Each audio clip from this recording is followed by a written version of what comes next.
welcome listeners to a somber episode of Hooligan Radio. I am your host, Iceslayer.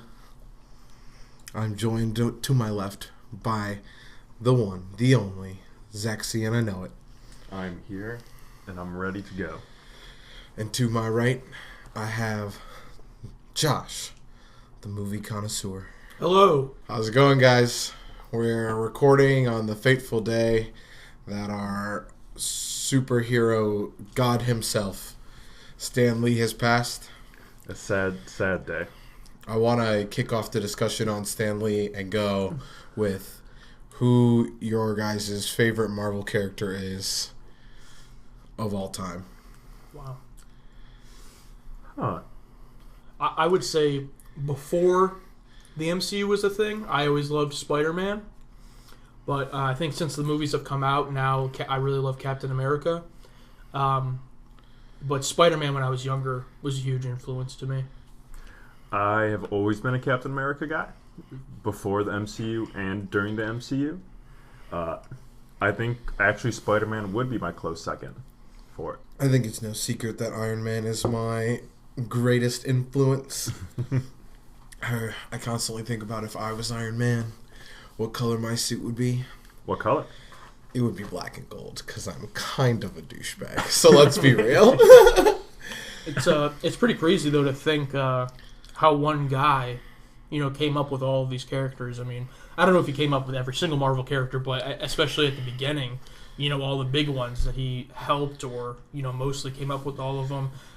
Recently, when I rewatched the MCU last year, I was watching the extras on the first Iron Man movie, and just listening to him talk about, how he came up with Iron Man and all those different types of things was just, you could tell he was someone who was super passionate about it. So I would say that Stan Lee is one of the most influential in fantasy characters that I've ever known. The Stan Lee had the infamous cameos in all the Marvel movies.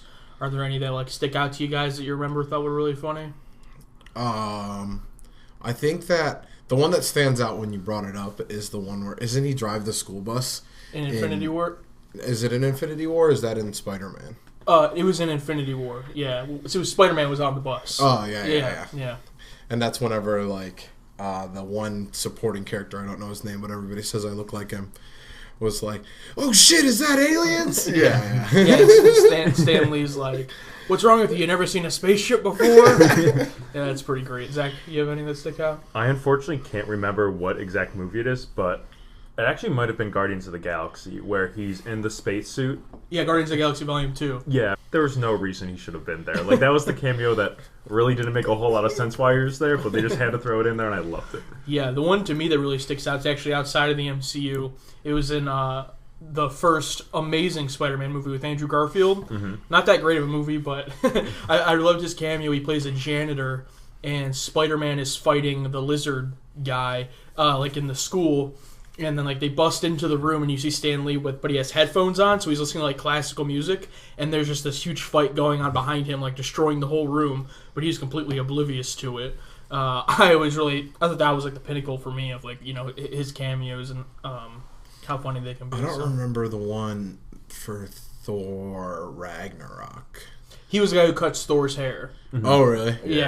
Yeah, he comes out. That's awesome. Yeah, so, from what I've heard, I think they filmed, a whole bunch of them in advance. Yeah, so that's what I heard, too. It's definitely going to be different seeing him in those cameos, knowing he's no longer alive. But I'm sure even after they run out of those, they'll somehow put, some type of tribute to him in the movies in an Easter egg fashion. Yeah. I'm sure they'll still continue to do that.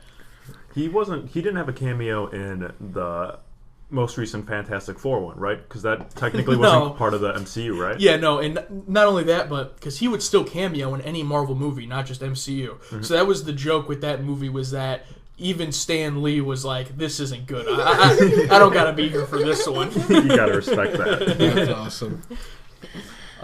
Man. Yeah, dude. Man, the myth, the legend, Stan Lee. So, Zach, I brought this up because I found this, I heard someone else talking about it and on a podcast I listened to, and I'm like, what are they talking about? Did this really happen? And I looked it up. So, apparently, last year or 6 months ago or something, there was a probe like in space, or there was something that people couldn't find out what it was, and now the people at Harvard are saying it might have been aliens. Did you hear about this at all, Zach? Yeah, you're referring to what I refer to as the Dookie ship, or the Dookie ship. In all honesty, it looks like this really long asteroid, which that's what brought a lot of attention to it, is the odd shape of it. It's a very long cigar type shape, which is not very common for asteroids. I can't believe you went with Dookie, because that thing looks exactly like a blunt. No, to me it looks like just a really, really rough Dookie that you had to get out. Yeah. But yeah, what Josh was saying, a lot of scientists are actually wondering if this was an asteroid at all. It was actually discovered in Hawaii. It was given the name, and I'm definitely going to butcher this, like, Isaiah, it's this word. It's Oumuamua. Oumuamua? Yeah, I mean, those 3 letters repeat at the end, so you say the same thing twice, and then the beginning is U. So the Oumuamua, which actually in Hawaiian means a messenger who reaches out from the distant past. They think that this could have been some type of alien probe type ship that runs off of solar energy. The one thing that really caught a lot of scientists' eye with this is that once it actually reached our solar system, it sped up in its path. So it was just going at the normal speed that they went, and the second it hit our solar system, it accelerated, which is very odd. And the other thing about this, with all the gravitational pulls from all the different planets in our solar system, it should have had some sort of disruption in its path, but it actually kept going at the exact same projection that it was going with. A lot of people think it's some sort of ship that's been around here for a very, very long time, that's been able to move across using solar energy. But other than that, there's not a whole lot known on it. Of course, there's a lot of scientists coming out saying that this is just an asteroid that got developed over time. One scientist, unfortunately I don't have his name in front of me, actually believes that it's not really the shape it is. I guess a lot of like space dust can actually manipulate the way that our telescopes and like how all of our machines like can picture certain objects. So they think because of the amount of space dust that's on this specific asteroid, it could manipulate it how it's seen. Yeah. So that's one real big critic of this entire thing. But I mean, if it was a space alien ship, that would be pretty cool. I remember whenever they first saw it, I was like, damn, that thing looks like a spear. It's just gonna fuck the planet up. Yeah. Just fucking shish kebab us. I mean, what surprised me was, this wasn't, when I first saw this before I presented it to you guys, this wasn't like a conspiracy theory website or anything crazy. Like, it says right here, a paper from the Harvard-Smithsonian Center for Astrophysics. Like, this is a legit thing with smart people. Like, that's what so surprised me, because it's like, why is no one talking about this? I mean, I guess I've heard people talk about it, but like, no one really seems to care or think it's that big of a deal, when it's like, for the first time that I can remember, credible people are coming out and saying, hey, it's a real possibility that this is aliens. Yeah, I think that was the big thing, because it was witnessed in 2017, but I think it took a while for someone to put all of the information that they gathered together about it and release it, which is why we're just hearing about it now, and why people are now just starting to come up with critics of like, hey, it could actually be this sort of thing. If you look at that evidence, next time we see it. Shoot it down. I think Shoot it down, boys! One of the scientists actually estimated that it's moving roughly at 196,000 miles per hour. Currently. Yeah, we could shoot it down. But it's gone now, right? Like, we can't see it, or can we still see it? I'm actually not too sure about that. From reading the article that you sent, it actually sounds like it's no longer in our solar system. Yeah, that's what I thought. But no, that's what I thought. Don't come back to my hood, bro. So, aliens come here tomorrow, land on Earth. What do you think happens? Like, what do you think our reaction is? We kill each other. Yeah. We kill each other? Like us and the aliens? Or they kill us. They kill us while we kill each other, because that's the only solution we ever had. If an alien came down right now, the world as we know it would shatter. I think that aliens know that, and they're like, maybe we shouldn't fuck with them. Yeah, because they know, like, because think about it, if aliens came down, almost all religion on this planet gone. It's thrown, like, you can... Except for Scientology, bro. The real religion. Or they try to manipulate their religion to fit this into their narrative. But what I was thinking of is, like, they come down here. If they have the technology to do this, right? Because they obviously have to live super far away, right? Yeah. So it's like, they probably see us, how, like, we see cattle or cows. You know what I mean? Like, we could just kill them whenever we want because we're probably so dumb compared to them. We are ants to them, pretty much. Like, they can just come down here and do whatever they want. I don't know, man. It's scary. Could be. Or they could just have been like, hey, look, we are a society that can focus on one thing. And so they focused on space travel, and now they don't really have the weaponry. You know what I mean? That's true. We focused on being able to kill each other as fast as possible. Mm-hmm. And so that could be a reason why you don't have anybody come visit us, because they're like, oh, these motherfuckers are crazy. They'll kill each other. Yeah. Like, they'll probably kill us too. Like, yeah. So, I mean, it's all a matter of perspective. We won't know until aliens come. Oh, Do you want to be here the day that aliens come down? Yeah, dude, that's why I'm going to get a gun, bro. Yeah, I mean, it's probably very selfish, but I would hope that I live, in my lifetime, there's some type of monumental event, because, like, the generation before us had, like, us going to the moon, right? So it's like, what do we have, you know? Like, I hope something happens. Maybe we'll go back to the moon. Maybe we go to Mars, I don't know. But I don't know. I'm really curious to see. I just want to see what civilization will do once it happens. I'm also a very firm believer of that aliens have already visited us. And more like high government officials know, sort of thing. Yeah, it's in that folder that the presidents pass to each other. Yeah, like I fully believe that sort of thing. But a lot of us just can't know because it would just tear us apart. Do you think Roswell happened? Yes. Yeah.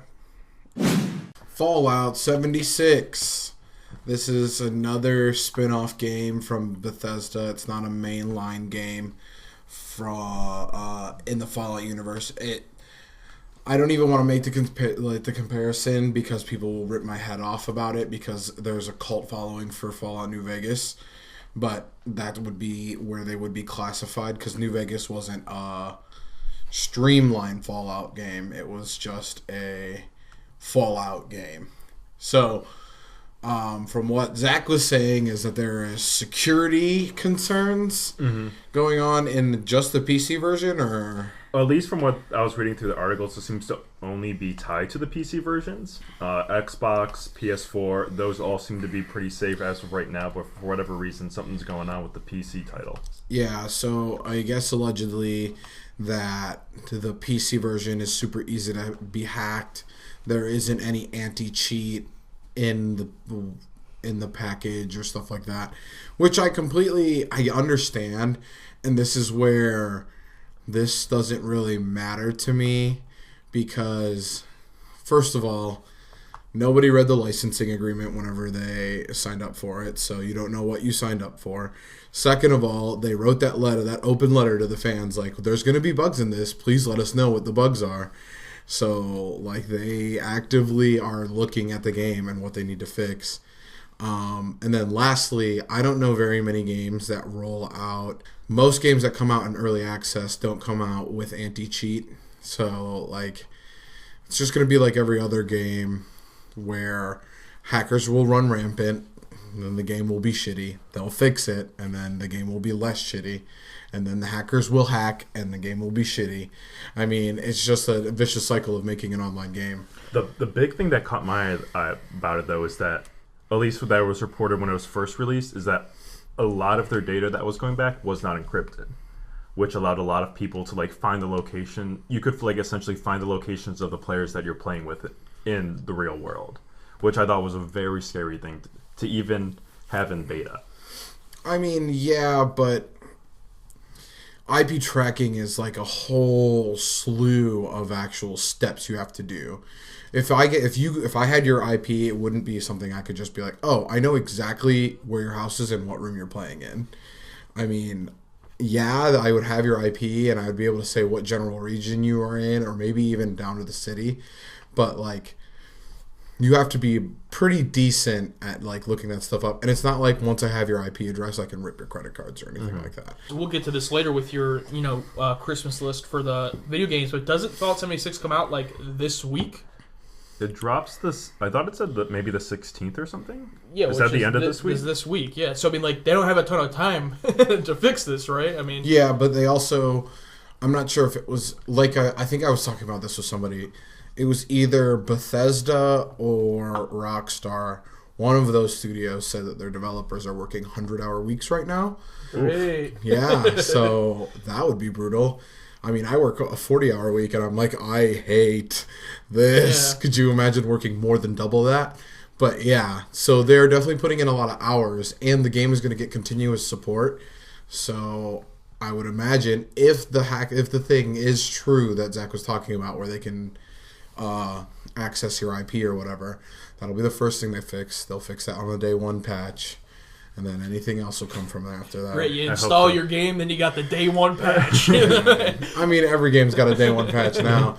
You could get an indie game that would come out and it'll have a day one patch because it's like, oh, you have to download this 3 megabyte file that unlocks the game because the game has been on the store for fucking 3 weeks. And just for the source on this, we're getting this from Eurogamer.net. It says here that this actually came from Reddit. So it was a Reddit post claiming that the beta can be hacked on PC. So it was just a claim. But then Bethesda came out and admitted that it's valid. Yes, it can be hacked. So they came out and admitted it, but they said it requires fixes and everything you went on to say. So I guess that's cool. I mean, they could have just not validated it. Yeah. Just blow it under the table. In other news, though, a beloved map, kind of in the Fallout kind of genre, Nuketown is making a return once again to Call of Duty Black Ops 4. So here's my question to you. Do you guys actually like that map? I see the novelty in the map. Okay. Do I enjoy the map? No.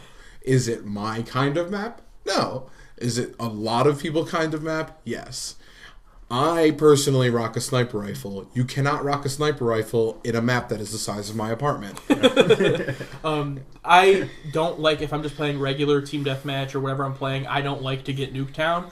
But I do like going into Nuketown 24/7 if I'm in that mood, if that makes sense. Because sometimes they'll have a double XP weekend Nuketown 24/7 mode, and I'll jump in there for like 2 or 3 hours and just fucking rank up my XP, because you just run, get a few kills. Your KD at the end of the game is like 27 to 42. I'm avidly against Nuketown. Every time I see it pop up, I'm just like, please, everyone, veto this or go to the next map. I cannot play this. Yeah, I think that's the worst part is... In Call of Duty, there's the thing where you can vote for the previous map, and once Nuketown comes once, you have Nuketown 7 times. So you're just like, I'm leaving the fucking lobby. Yeah, if I see it as an option, most of the time I leave and come back. My problem is I think mine and Zach's problem is we play at a more tactical level, and Nuketown is more of a chaos level, and normally there's a ton of people who have fun with chaos, and then on like Zach and I's standpoint, we're like, no, we'd much rather have it to where I need to pick the right gun at the right range and stuff like this.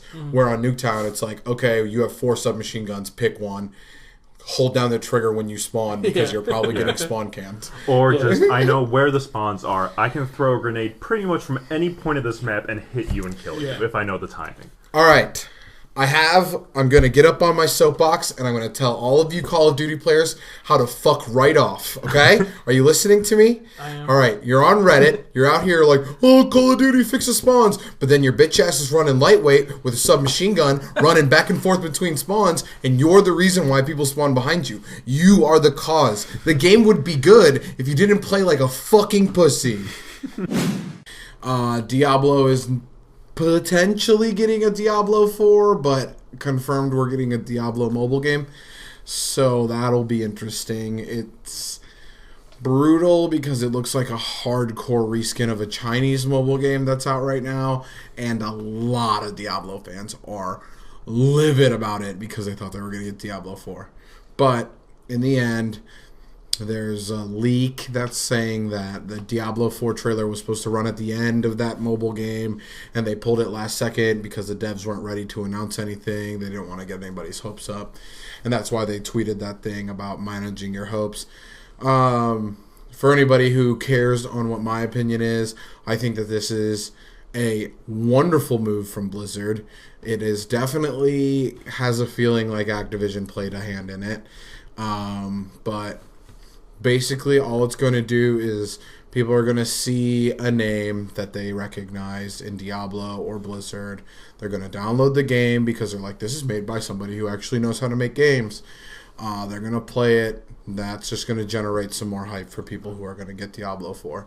So all of you hardcore Diablo fans that might be listening, get ready because you're going to have noobs to wreck whenever the PvP rolls out for Diablo 4 in 2025, if it ever comes. So just a heads up, that's what I think they're doing. So, what did you guys think of this Detective Pikachu trailer that came out of nowhere? I'm fucking amped, bro. The so Pokemon look terrifying, and I love it. Did anybody know this was... Like, I didn't know. I thought this was just a game. I didn't know they were making a movie. Yeah, so the only reason why I knew that they were making a movie is because people were petitioning to have Danny DeVito voice the character. Of Pikachu? Yeah. Oh my god. And I didn't think that they were going to have a voice actor for the game. So I was like, they're probably going to make it into a movie, or at least like a Netflix series or something like that. And I was like, if Danny DeVito is the fucking voice of Pikachu, I will lose my shit forever. I was like... He should be at least the voice for some Pokemon. I know. It would be so funny. Like a fucking... What? Geodude?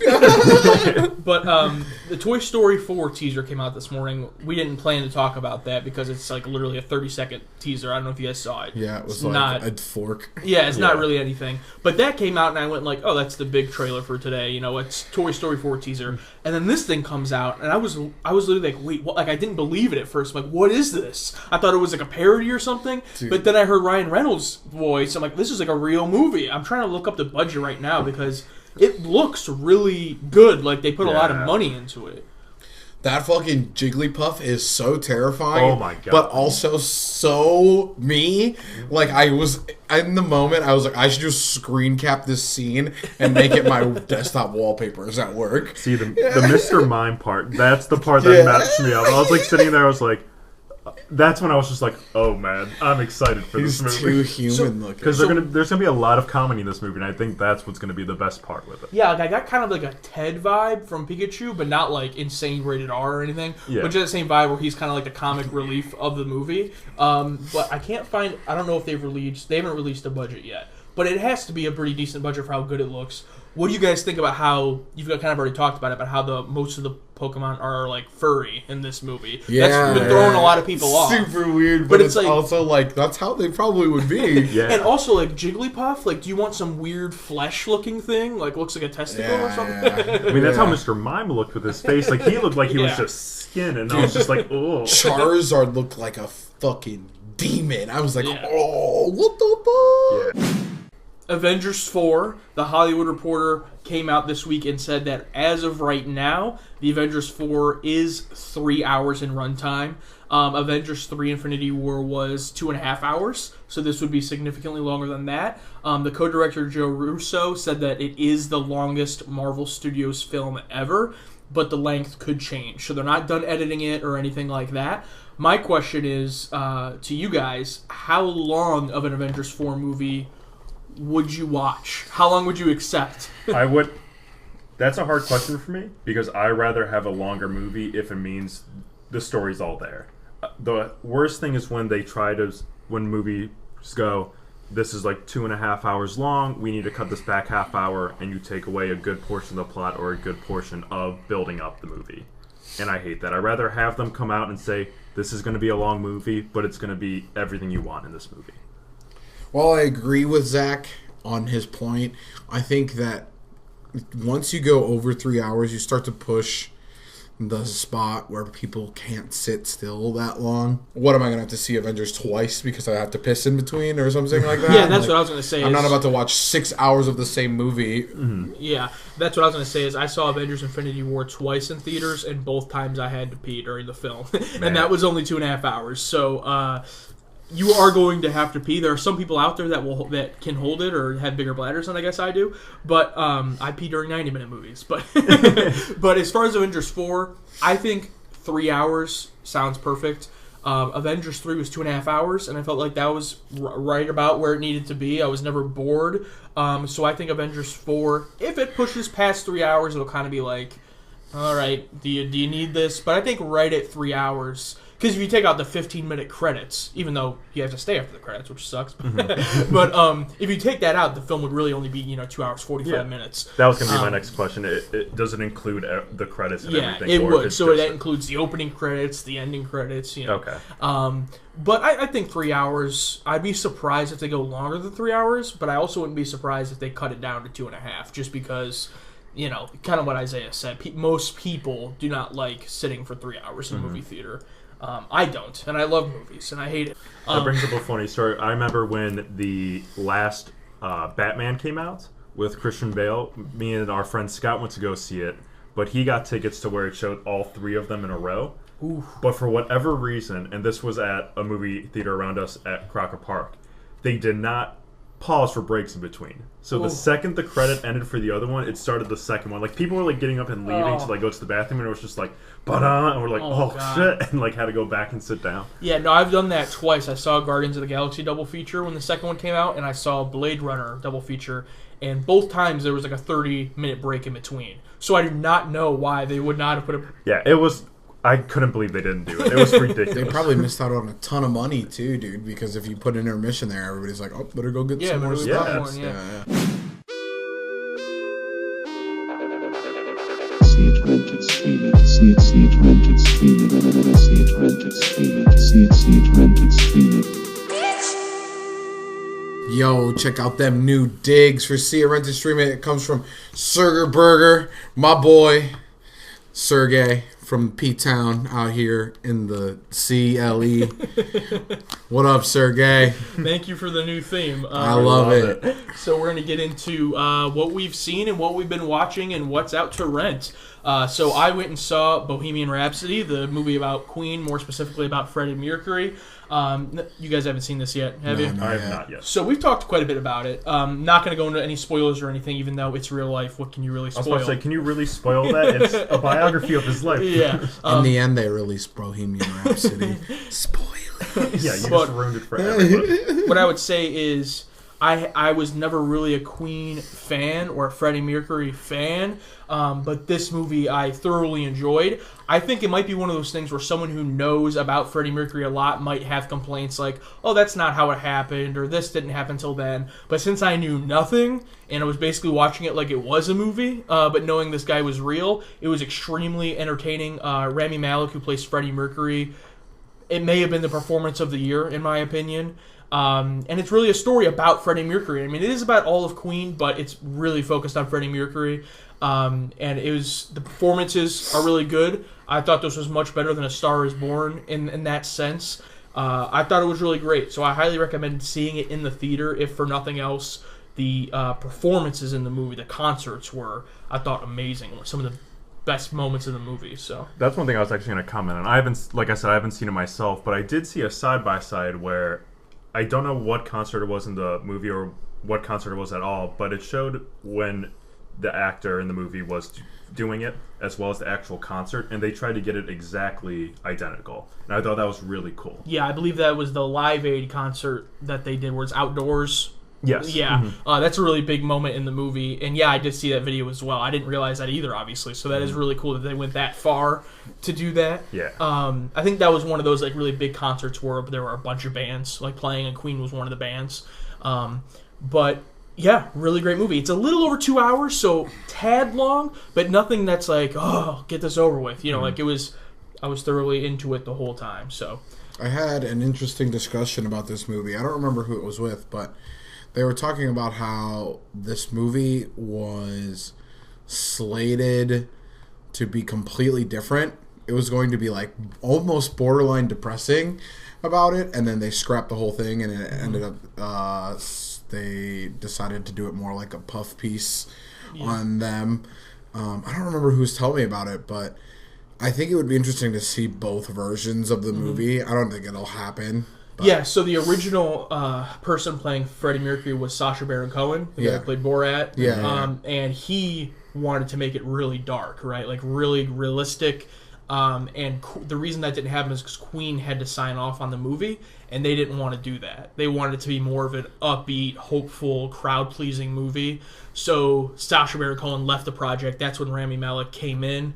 And I wouldn't say that it's completely shies away from that. Like I said, it is emotional. It does get dark in some scenes, especially when he's dealing with his disease and his sexuality and everything like that, and his loneliness and his depression. So it's not fully like acting like none of that ever happened. But I do agree. I think that there could be a Freddie Mercury movie one day that really deeply dives into that in his life. Maybe not even a story about his whole life, but just that portion of his life. Yeah, you know what I mean? Where things got really bad. That just depends on the type of person you are. You know, what kind of movie do you want to see? Yeah, so yeah. I was glad that this was something upbeat, and while it made me tear up at some moments, it made me really like, yeah, fuck yeah, Queen's awesome. You know? Yeah. As far as renting, something I recommend is Searching is coming out on Blu-ray. If you didn't see it in the theater, highly recommend it. One of the biggest surprises of the year for me. Yeah, it's the one with the guy from Harold and Kumar. Yeah, and the whole movie takes place on a computer screen. I thought it was going to be a gimmick, but not at all. And then one that I missed, you actually saw, Isaiah, and talked about, was Crazy Rich Asians. That's coming out on Blu-ray as well. So I'm looking forward to seeing that.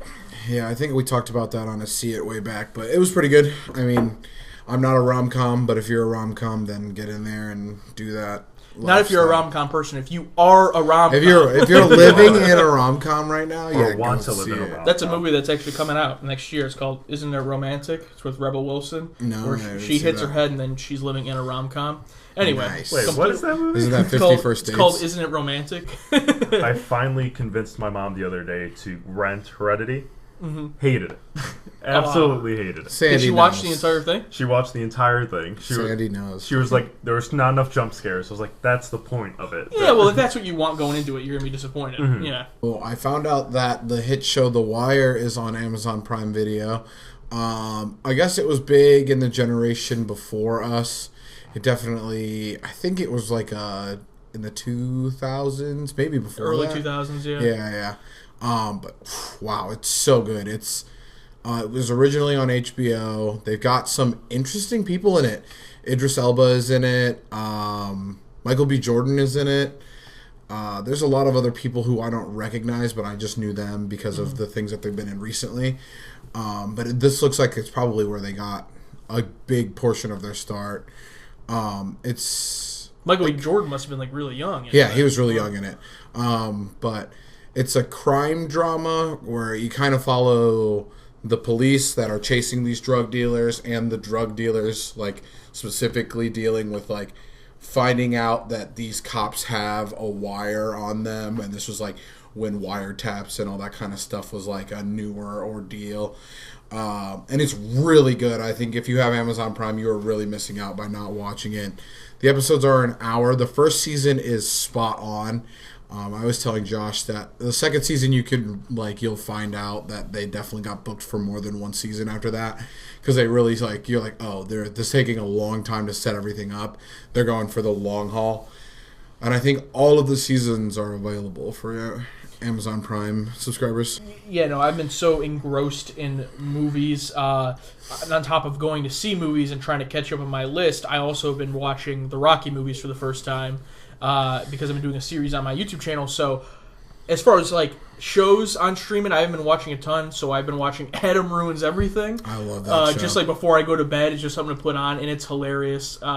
It's like one of those shows that obviously has an agenda, that it wants to like push a message, but it's not like too in your face or anything. But basically this guy who talks about why everything is terrible, essentially. The best part about it for me is it provides the sources on the screen, so it's not just like a comedian telling you that everything is fucked. Yeah. But again, I've never looked at any of the sources, so yeah, and they give so they could all be. And you can. They put the link on there to where you can go to the website and look at the full sources if you want. But yeah, no, I watched an episode about like the housing market, about cars, about even just like hygiene, like all of these things that like are actually really dumb that we do and terrible. So I thought it's a pretty interesting show. You watch it and you go like, oh, well, everything's terrible. Everything's fucked, yeah. Zach looked up a show over here, and I'm pissed off if that he's you going to do talk not have a about whole it. lot of time, one show I do recommend watching is, they just came out with the second season on Netflix, is Big Mouth. Have either of you guys watched that yet? No, I know what it is. I just haven't watched it. Yeah, it's a show that Andrew Goldberg, Nick Krell created. Pretty much just an animated show about kids going through puberty. And it's extremely funny. It's pretty vulgar at times, but it's one of those shows that you can get done in like 25 minutes. Seasons aren't too long. I think there's about 10 or 9 episodes a season. Really funny. I would definitely go check it out if you could. And I don't know if you have it pulled up, but is John Mulaney's in that show too, right? Correct. Yes. Yeah, he's one of the voice actors. Yeah, I'm a really big fan of his like stand-up comedy. So he was what kind of pulled me into that show as far as like, oh, John Mulaney's in this. I might watch it. I haven't gotten to it yet, but yeah, the big thing that caught me because I'm a big Nick Kroll fan ever since the League. That. You're a big Nick Kroll fan. I can't stand Nick Kroll. Dude, okay, so it was like the League. I was like, oh, I'm a big Nick Kroll fan, and then the Kroll show came out, and I was like, holy shit, this guy's just an asshat. And then I never watched that, so I never saw the asshat. Now he's got big mouth, and everybody's like, he's okay. And I'm like, I listened to the episode of Nick Kroll on the Joe Rogan podcast where he was kind of promoting this. And I was like, okay, maybe Nick Kroll isn't an asshole. Maybe it was just a Kroll show. Was him being an asshole. For me with Nick Kroll, it was kind of similar. He was on Parks and Rec. His character was like a radio DJ, and his name was The Douche. And I thought he was hilarious. I'm like, oh, this guy's hilarious. And then I started watching his other stuff, and I'm like, oh, it's just this character in everything that he does. So I don't think him as a person, he's probably really funny. Yeah, I just feel like he plays the same character. I know it has a big following because I do see people talking about it all the time. Okay, and that's it. So it's time, if you've been listening, it's time for our drawing. So first, the winner of who came closest in our bracket contest was Scott. So Scott got almost the entire thing correct. He only got the final wrong, and then I think he put Hereditary over Scream when we chose Scream over Hereditary. I think that was the only errors, but the rest of it was completely perfect. It was almost no contest. So Scott, you will be receiving a $20 Amazon gift card. And now for the drawing. So anybody who even made a bracket got an entry in this drawing, and then anybody who retweeted our tweet promoting the last episode and follows us on Twitter also got an entry. So we have 15 entries here. We numbered them 1 to 15, and we're just going to have Isaiah randomly pick a number on his phone and see who wins. Okay, Google. Give me a random number between 1 and 15. Sure.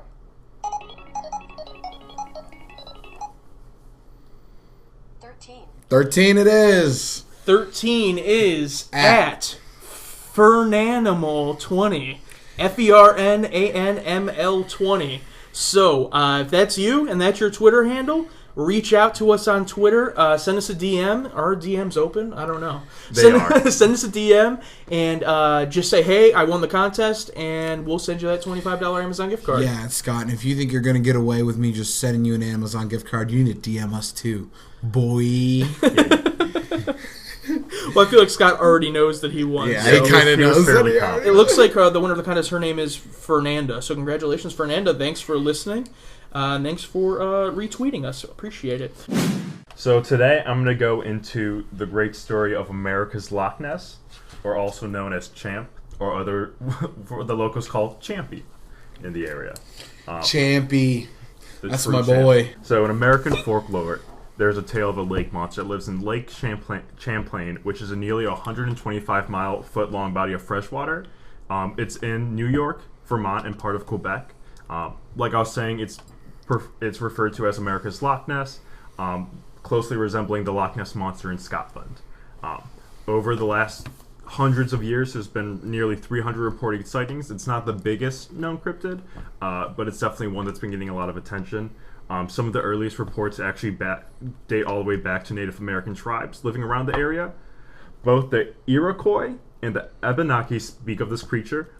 I do apologize if I butchered any of those native tribes. Probably did. But yeah, a lot of the stories from them were passed down through generations of the elders just telling the story of the creature. Actually was, and then when Europeans started come settling in the area, they actually started reporting it as well, talking about a huge fish-like creature in the lake, being seen from boats, being seen from the shoreline, coming up from the water.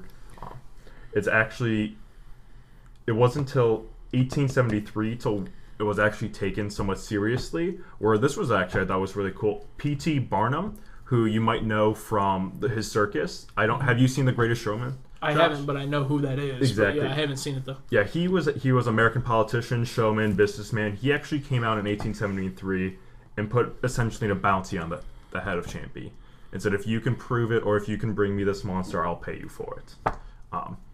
The most famous sighting that occurred was in 1977 by Sandra Mancy, her and her husband, 2 kids, were actually on vacation in Lake Champlain, just enjoying the nice day.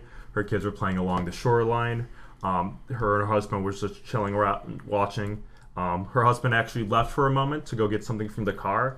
While he was gone, she noticed something emerge from the water. She first saw a lot of ripples, thinking that it was a large school of fish or possibly a scuba diver coming up from the lake.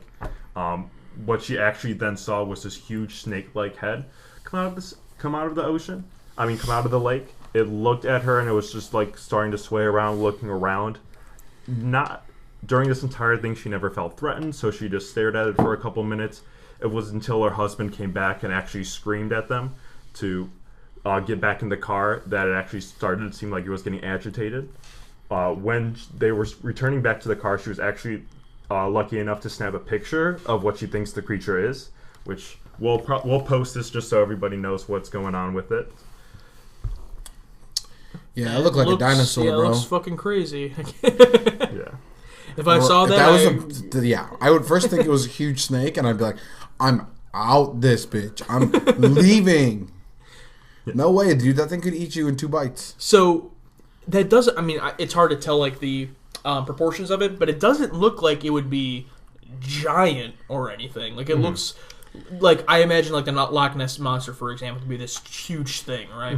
Like a plesiosaur. This kind of looks like a smaller version of that. Do you think this would be smaller than? Yeah, it definitely looks, at least from this picture here, that it doesn't look as large as what a lot of people possibly think the creature is, which is a plesiosaur, which we'll get into in a little bit. It's really hard, though, to sort of put any sort of sizing with this, though, just because there's really not a good reference point with it. Yeah, exactly. But it's just an open lake picture, and you with like the shoreline in the background, but there's not like a log or anything that you can really put there to place like how large it is compared to everything else in the background. She took this picture, developed it, took it to a couple colleges, started to get people's opinions on it, and then from there it just grew, which is why it's the most famous sighting with it, because it got the most publicity with it. There has been more recent sightings over the last couple years, with the most recent one being in 2011, where a fisherman saw the same thing, the big ripples coming up. They actually saw like a couple humps, I guess, like it going through the water, and then the head coming out, looking around, and then coming back in. But other than that, like I said, there's only been roughly 300 sightings of it, so it's not a real big one or a big cryptid. Some theories on what it could be. It could be a plesiosaur, but the only issue comes with how did it get there? How is it still alive? At least with Loch Ness, they think that there's a lot of underground caverns that possibly could have come in through the ocean, stuff like that. With this, it's just a lake. There's not really any of that there. So how could it survive? How could it still be there, sort of thing? A lot of other theories, it could be false identification. A lot of people against the picture that was taken by Sandra actually believe it was a rising tree trunk that was coming up and then going back down, just because due to the current or something that like broke it free from the bottom of the ocean. One thing that I actually find super interesting about this is that it could be a huge tourism trap, especially that started with P.T. Barnum to bring in like more people into a circus, to bring them more into the area. Actually, in Vermont, there's a minor league baseball team affiliate named the Vermont Lake Monsters, and ever since that happened, Champ has becoming more prominent around the area, like getting a little bit more sightings here and there, just getting a lot more names. I know they actually have a huge statue of Champ in one of the local cities, and they actually have like a sort of like Champ Day for it that brings in a lot of tourists, so it is a pretty big tourist trap around the area. Yeah. So I was going to say, if that's all the theories, what do you think is the most believable? I personally believe it is a lot of false identification that led to the tourism. Like, it probably hit, like, a lot of people are thinking about this, and someone's like, we can make money off this. We can bring more people here, we can bring the tourists, we can sell whatever we need to. Or even back in the day, it's like, we can just bring people to this area with the idea of there's a monster here, and especially if we put a bounty on it. How would you explain the picture that we're looking at? What do you think that would be? False Identification of something else. Whether it is a tree trunk, or just something else that's floating in there. It could even also be a complete hoax, because the most famous picture of Loch Ness, that was proven to be a hoax of a little toy that was created. So this could be something similar, not saying it was a toy or something, but they could have faked it from the very beginning. When it comes to cryptids, I'm a big, like, scientific believer, I guess. Like, ask questions first. Like, I bet there's a lot of cryptids that can be explained through science, like false identification, which is why I guess I'm really big into it, because I want to know which ones could really be real and which ones you could just mark off right away. And like you said, with how can it live there, I just can't think of a way that it can, first off, still be alive to this day if there was actually something there, or how did it get there? Like, I can't see a plesiosaur living in Lake Champlain for hundreds of thousands of years. Yeah, millions. Yeah, because I mean, this says that famous sighting was 1977. Yes. So you think, oh well, that's only like 40 years, but it's like no, it had to have already been there. Yeah. You know, so unless someone fucking created it in a lab and dumped it in there. Yeah, and then it's just like, well, there could be more, and then it's just like that's even more unrealistic to me that there's more living in here, because then it's just taking away all of the resources for it to live. Exactly. All right, so Indie Game Corner. Y'all didn't see that one coming, did you? All right. So recently, actually on last Monday, a game dropped for the Switch called Moonlighter. The premise of the game is you are a shopkeep and you dive in some dungeons that are by your town to get some stuff to sell in your shop. But you know, grind never stops, bro. You got to go to the next dungeon. Let me tell you about it. Yeah, dude. You go to the next dungeon so you can get more expensive stuff. You can sell more stuff. I'm telling you, man, this game is good. The dungeons never lay out the same. The combat's pretty good. I don't know. It looks really good. It's like, I think it was $25. I don't remember. It almost looks like, to me, like the same art as... I can't remember the exact name. Stardew Valley. It gives you that same kind of vibe.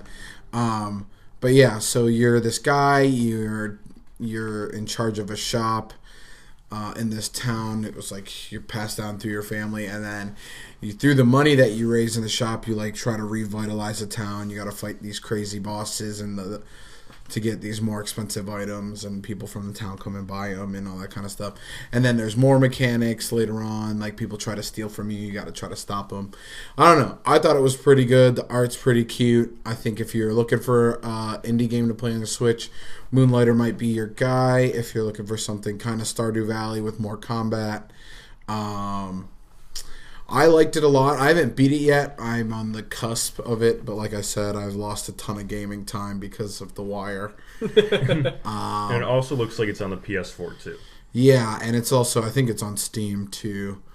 But yeah, it's a good time. If you have any extra money and you're looking to play something not made by a AAA, Moonlighter is definitely a good gig. So we're going to do a quick recap of all the games that are coming out or have come out this fall that could be potentially on a Christmas list for somebody that you enjoy. Wink, wink, nudge, nudge. These are on my Christmas list. So if you're looking for getting me a game, they're all in this episode. All right, here we go. We're going to start it out with one of the first ones to drop in October that I've heard a lot of good things about. I've never been a big fan of this series, Assassin's Creed Odyssey. This game looks beautiful. It's set back in ancient Greece? Mm-hmm. Yeah, so it's set back in ancient Greece. I mean, typical Assassin's Creed lifestyle. From what I've heard, it's like one of the best games in the series in a long time. Yeah, actually, the Scott who ended up winning the bracket, I was talking with him this weekend. He actually purchased it, and he said it's a continuation off of the last Assassin's Creed, which was the Egyptian one. Yeah. So it's theoretically a prequel to every other one besides the Egyptian one. Yeah. And it still continues with the same combat set that fixed everything that was wrong with it beforehand, which there wasn't much, but it just improved on it significantly. And it's still going in the same direction with it. Yep. I haven't played Assassin's Creed since Assassin's Creed 1. Wow. So I don't know if I would jump back in now. You have a long way to go. But if you play it from the one that came out now backwards, you'd actually be playing it in chronological order. You're not wrong. Oh shit! So it's just a prequel every time? It's always a prequel, okay. I'm pretty sure. Damn. I think that they made it that way, but I don't know. It's too bad that the movie flopped. Yeah, well, can't win them all. What did you expect? Or any of them. Who knows? But it's fine. I would totally check it out if you are looking for that kind of story game with that kind of feel. Another game that dropped, I think it was on the same day, Super Mario Party. That's a good game for entertaining guests. I've actually got to play it now. The mini games that I played were pretty cool. I haven't played all of the modes, but I played it with Peter, who was on the podcast. It was pretty good. I ended up winning, so undefeated. Also don't own the game, so you can't challenge me. So, also, if you are in the market for getting more Joy-Con, there is going to be a bundle coming out that will include 2 Joy-Con and Mario Party for $100, which is a killer deal. The Joy-Cons are $80 for a pair of them, and the game is $60. You get a brand new game for So you get a brand new game, for $20. So I'd be on the lookout for that, but don't be on the lookout for it in my area, because if they sell out, I'm going to be pissed because I need to get it.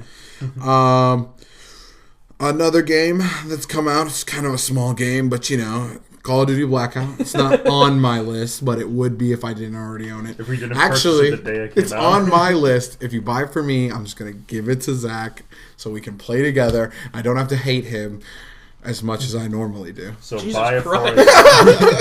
for it. Another game that came out, not a lot of people were talking about it. It's called The World Ends With You Final Remix. It's made by Square Enix. It's a game on the Switch. I don't know a lot about it, but it looks really pretty. I guess it was a game way earlier that I never got to play, but everything I've seen about it looks amazing. So, What was it called again? it's called The World Ends With You Final Remix. So I would check that out. Another cool game that Peter has been playing, has been telling me I should check out, is Starlink Battle for Atlas. The cool thing about this game is if you get it on Switch, you get to play as Star Fox and do all of the things of Star Fox. So it's kind of like a Star Fox game, but not really. It also kind of looks like they did a better job of No Man's Sky. So if you were disappointed by No Man's Sky, want something a little bit better than that, I would go with Starlink. Check it out. Hey, I actually saw a little bit about this, like where you can get your own ship and then customize it. Yeah. And then it will show that on whatever you're playing with. Yep. It kind of has that toy video game crossover ordeal going on there. I've heard a lot of good things. I'll probably wait until Peter is done playing it in 6 months and borrow it from him. Another game that came out for the Switch. This is very Switch heavy, but the Switch is killing it right now. Dark Souls Remastered came out. I would probably check it out on the Switch. I've never been interested in the Dark Souls franchise, but as soon as everything was like, hey, guess what? You can take it mobile. I was like, all right, let's get it. Isn't that extremely difficult? It is the bar for games that are considered difficult. If your game is not Dark Souls hard, then it's not hard I've at heard that meme before. It's not Dark Souls, but I also heard the only way you can win is if you roll, but I don't know if that's true. I've never played the game, but I heard if you master the roll, you can go. You have to, the roll is the only way to dodge most of the attacks. I've seen people play it. I just don't have any interest in being frustrated with a game. That's why I quit League of Legends. So that's why I've never picked up this game, because I get easily frustrated. Yeah, Zach and I used to play a game called League of Legends, and if you don't know about it, then don't look it up. Another game that came out that a lot of my friends have played, but nobody really talks about this year, was Soul Calibur 6. Soul Calibur 6, it's a series, it's been around forever. The last major installment was... the last installment that I knew of was the one where they had Link for the Nintendo version, and then they had the Star Wars characters like Yoda and Darth Vader for I think Xbox and PlayStation. So I would check that out. I heard about this game I think at E3, but then I totally didn't know that it actually came out. That was the last time I heard about it. So. Yeah, dude, I've always liked it. It's there's a lot of characters in it that if you saw them, you'd be like, oh, I think I remember that guy. Like Siegfried. He was a character, he has a really big sword, and if you mash triangle, he just swings it up and down, and no one can kill you. So that's probably bringing up some So we know who Isaiah mains in Soul Calibur. No, I main Cervantes. He's got 2 swords, and he's really an asshole. I like the guy with the Freddy Krueger nails or whatever. Yeah. He's pretty sweet. I think the last time I played Soul Calibur was when they released when it came out with the Star Wars, Darth Vader and Yoda. Mm-hmm. I can't even tell you the last time I played it after Yeah, that. dude, Zach's trying to get these sticks, so somebody give me that game. Another game that came out that Zach and I would be pretty attached to is My Hero 1 Justice. Yes. And if you have not seen or read the anime My Hero Academia yet, highly, highly, highly recommend it. This is the start of Zach's anime corner. I cannot do that, but you should go see this anime. It is my favorite current anime that is out.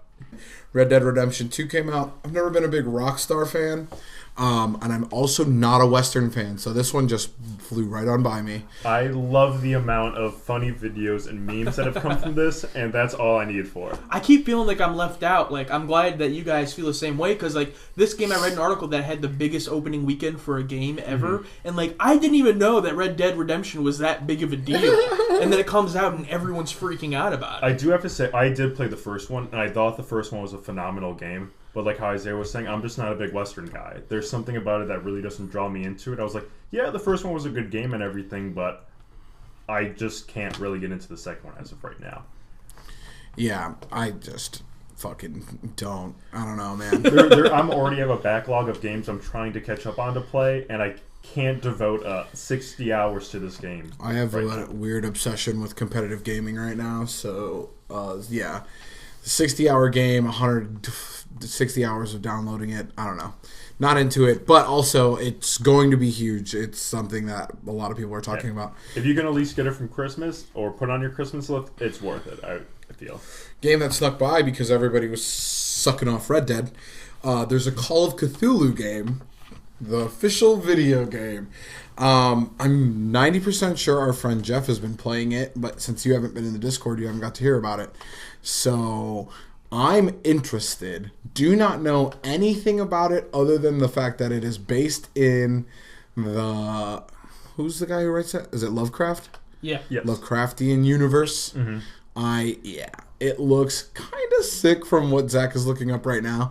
I would check that out. I think I'll have to talk to Jeff. Yeah, I think I have to buy this game right now. Yeah, right now. We'll looks just like all something- start playing it right here. End of the episode. It looks like something I would play and love. And it's Yeah. on all the systems, yeah. PS4, Xbox, One, PC. Fuck, dude, There I you gotta go, buy dude. this. I think Select your country. the Hooligan Radio boys are going to have to check it out. So We'll report back next episode. another thing that came out, kind of flew under the radar, Hitman. The Hitman series has always been pretty good. If that's something you're interested in.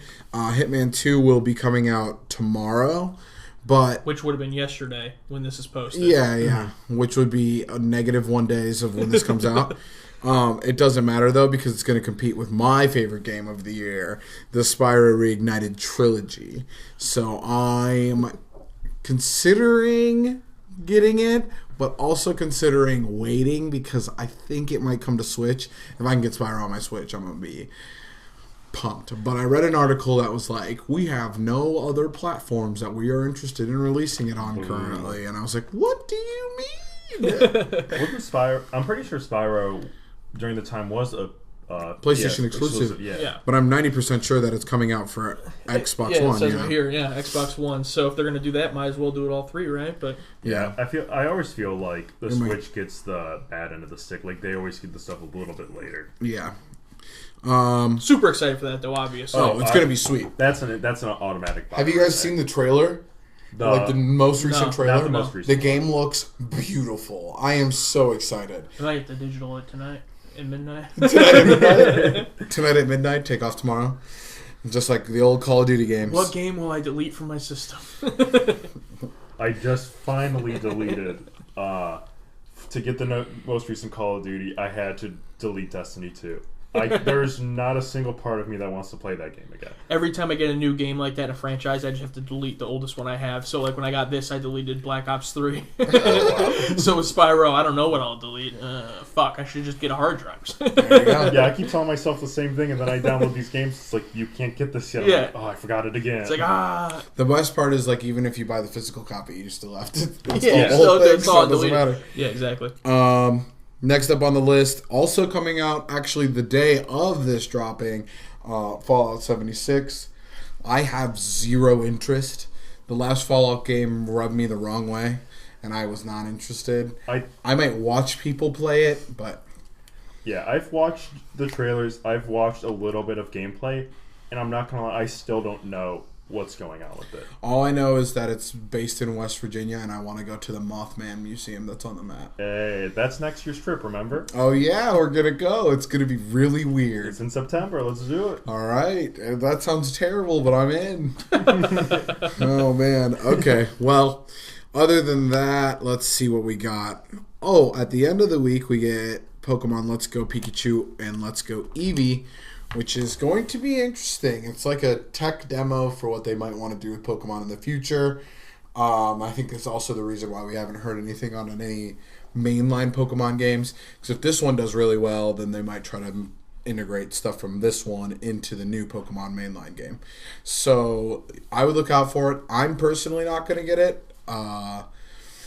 At first, I might get it in the end. I might Christmas Get it for Christmas. I might, yeah. I might. Somebody might Christmas it to me. We have friends that will buy that immediately and let us know. Yeah, I have a bunch of people who are ready to get it. Another game that's coming out is Katamari Damacy Reroll. This game will make a lot of sense when I describe it to you. So way back when we were younger, there was a PlayStation game where you rolled a ball around and a bunch of stuff stuck and to the ball. Together. Yeah, and then you keep rolling it and more stuff sticks to it and it gets bigger and bigger. That game is now coming to the Switch, and I'm super excited. How has that game not already been remade for the Switch? I feel like that should have been one of the first ones. I It's agree. such a simple topic that you could easily recreate. I could easily play it for a long time, is what you're saying. But yeah. I don't know. I'm interested. I never played the original one because I'm pretty sure it was on PS3. Might have been on PS2, but I don't remember. Yeah, I can't remember the exact console. I would say PS3 if I had to guess. Yeah, because if it was for PS2, I would have got it probably. But yeah, so I would look out for that. It looks pretty sweet. And then we get into December, the month where it doesn't matter, but we'll talk about the other games that are coming out. Just Cause drops on December 4th. Another one? Just Cause. Just Cause. Which If you like it's number 4 now? Yeah. If you like explosions, if you like being superhuman, You like chaos? if you like the Crackdown series on Xbox, Just Cause will probably be... Oh, I didn't know. Just Cause isn't exclusive. It's... What's the one that's exclusive? Uncharted is the other one. But Just Cause is crazy. I've played it briefly, and there's a grappling hook in the third one that is just insane. You can like grapple hook to helicopters and shit. Just Cause is like the Michael Bay of video games. Yeah. I just remember seeing a bunch of videos of people strapping rockets to cows and watching them fly, and I'm just like, That what is this game? Intense. And then, last but not least, on December 7th, the game that will consume my soul, Super Smash Bros. Ultimate will drop, which they announced DLC for. There's going to be 6 DLC characters, I think over the course of a year and a half, maybe a year.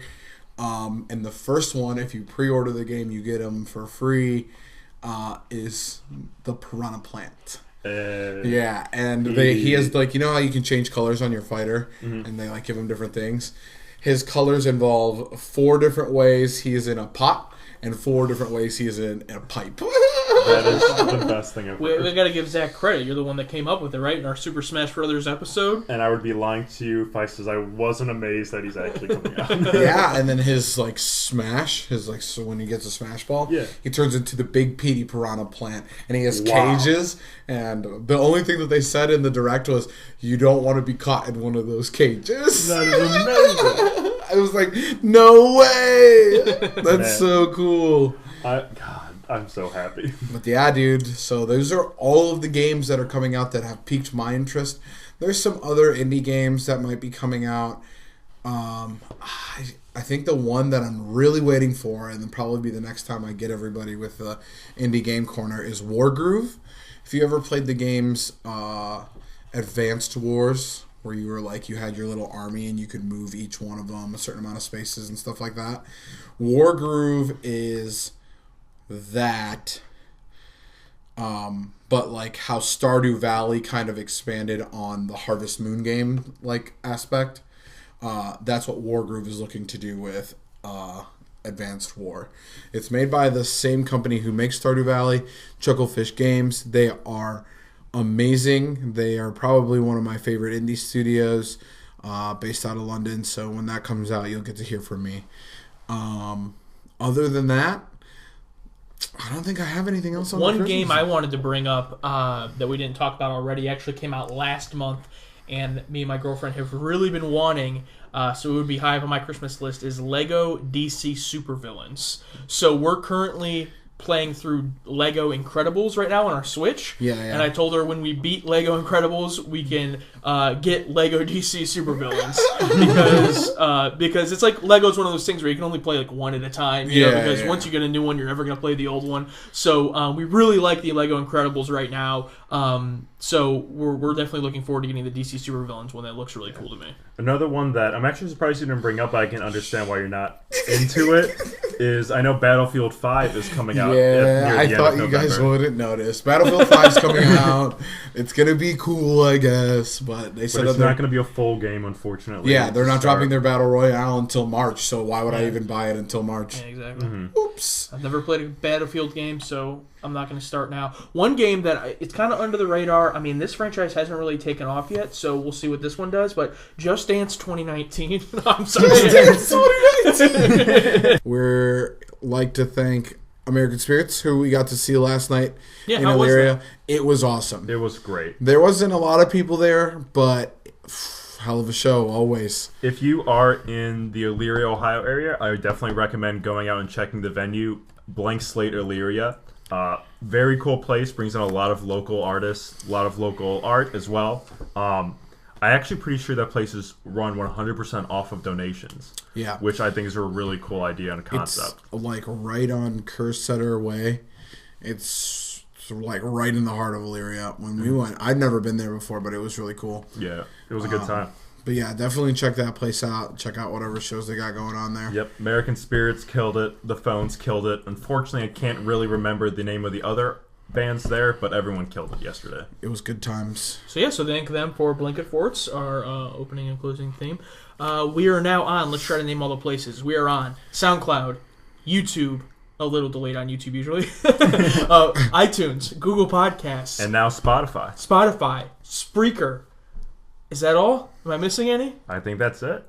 Yeah, dude. Anywhere Slowly growing. you can listen to us on any of those. You can listen to us on the internet. I think that's it, boy. Google Podcasts, you can also find us. He said Google Podcasts, you nerd. It's near the end. I can already. Somebody give Zach $60 so he can play Call of Duty with me. You can find me at _Joshua Singh_ on my YouTube channel. I already said I'm doing a Rocky series. I just reviewed Rocky 1 and 2. Now I'm going to be doing the one with Mr. T next, so pretty excited for that. Wow. Nice. You can find me at PHP_ISlayya. I'm not really doing anything right now. I'm watching The Wire, so if you want to hang out and watch The Wire, you can come over. I've been watching your cave story videos with Peter on Softcore Gaming. Yeah, how was that? It's been fun. You can find me at Zaxi_I_know_it on Twitter. And that's about it for me, social media-wise. You can find him also looking for Bigfoot in the woods. Yeah.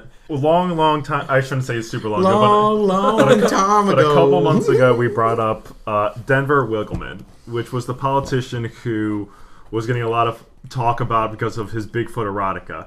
So on Election Day, he won. He is now in our Congress, in the House of Representatives. He beat out, I believe her name was Leslie Cockburn, for the position in the House of Representatives. So we now have a full Bigfoot believer in the House of Representatives in our Congress. And that's really all that matters at the end of the day. Right? Democrat, Republican, the question is, do you believe in Bigfoot, yes or no? That's Yes. how people should be represented. Will you try to find Bigfoot, yes or no? I need search parties. I'm not going to lie, I'm fairly convinced because Leslie Cockburn brought up this Bigfoot erotica and brought his name into the... All of the cryptid community was like, you gotta vote that guy in. Yeah, they're just like, screw this person, we're putting that man in. I thought it was the Bigfoot community came out and he got the Bigfoot vote. Yeah, the Bigfoots. I mean, if I came lived in. There are a he lot of would have had my Bigfoot vote. sightings at the polls. Yeah. They're just coming out. In the poll locations. It was funny, on Election Day, there was a huge rise of Bigfoot sightings in the area. I'm not